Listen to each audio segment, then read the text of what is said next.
VKR TV, VKR voice, ఇదే నిజం. నేను ఒక మంచి ముచ్చటెత్తుకొచ్చిన.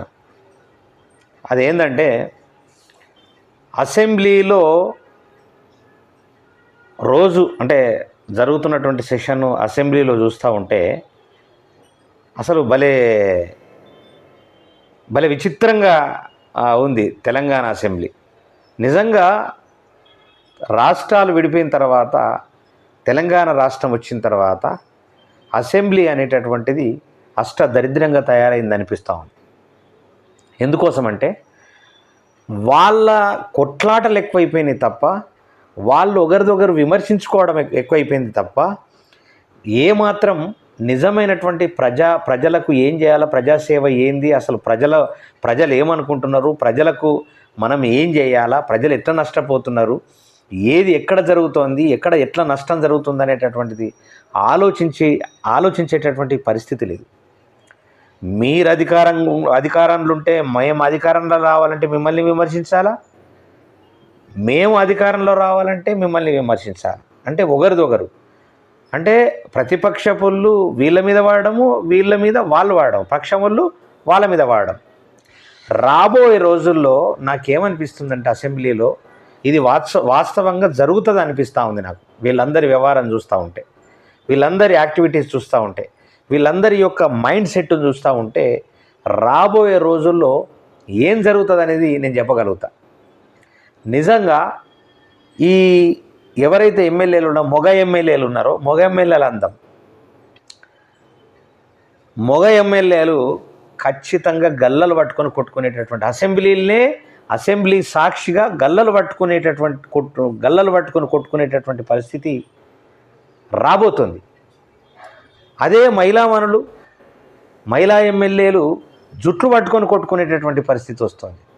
వీళ్ళ వ్యవహారం చూస్తుంటే ఏడుపులు, గగ్గోలు, బొబ్బోలు, అంటే రకరకాలుగా వాయిస్లు, ఇష్టం ఉన్నట్లు వాళ్ళ వ్యవహారం చూస్తూ ఉంటే నిజంగా ప్రజలు బాధపడుతూ ఉన్నారు. నాకు కూడా బాధేస్తూ ఉన్నది.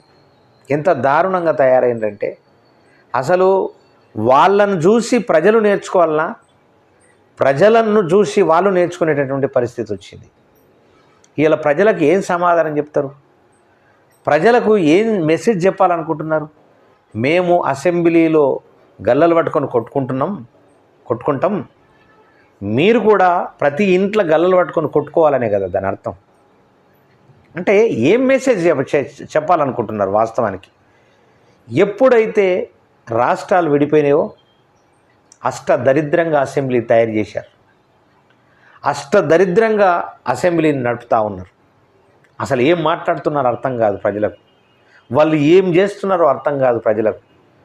వాళ్ళు ఒకరిదొకరు విమర్శించుకోవడం, నువ్వు ఇంత తిన్నావు, నువ్వు ఇంత మోసం చేసినావు, నువ్వు ఇంత స్కామ్ చేసినావు, ఇది చేసినావు, అది చేసినావు తప్ప అసలు నిజంగా ప్రజానికానికి ఏం చెయ్యాలా, ఏం చేస్తే ఉంటుంది అనేటటువంటిది ఆలోచన లేకుండా పోయింది అసెంబ్లీ సెషన్కు.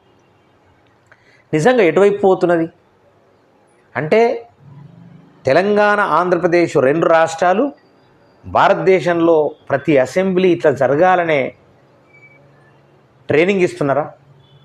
అంటే భారతదేశాన్ని ఆగం చేయాలనుకుంటున్నారా? అంటే నిజంగా ప్రజలారా, నిజంగా అసెంబ్లీ కానే కాదు, అలాంటి అసెంబ్లీ ఉండకూడదు. వాస్తవానికి అసెంబ్లీ అంటే చాలా చక్కగా, వాస్తవానికి ఒక సిస్టమేటిక్ పద్ధతిలో అసెంబ్లీ పోవాల్సినటువంటి పరిస్థితుల నుండి ఇవాళ సిస్టమేటిక్ తప్పి ఆగమాగమైనటువంటి పరిస్థితి ఇవాళ దాపురించుతుంది. ప్రజలు గమనిస్తూ ఉన్నారు.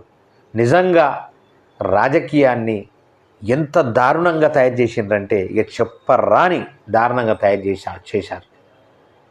అలాంటి పరిస్థితి ఇలా వస్తుందని అసెంబ్లీలో వీళ్ళు గల్లలు కొట్టుకొని వాళ్ళు జుట్లు పట్టుకొని కొట్టుకునేటటువంటి పరిస్థితి మాత్రం వచ్చే అవకాశం ఉన్నది. మరి ఈ అసెంబ్లీ ఎప్పుడు మారుతుంది, ఎలా మారుస్తారు?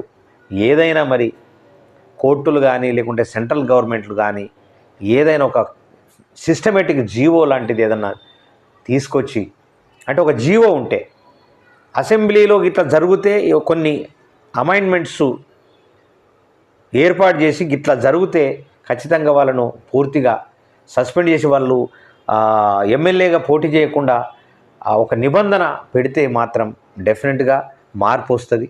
ఖచ్చితంగా వాళ్ళకు కూడా ఇన్స్ట్రక్షన్స్ ఉండాలా కంపల్సరీ.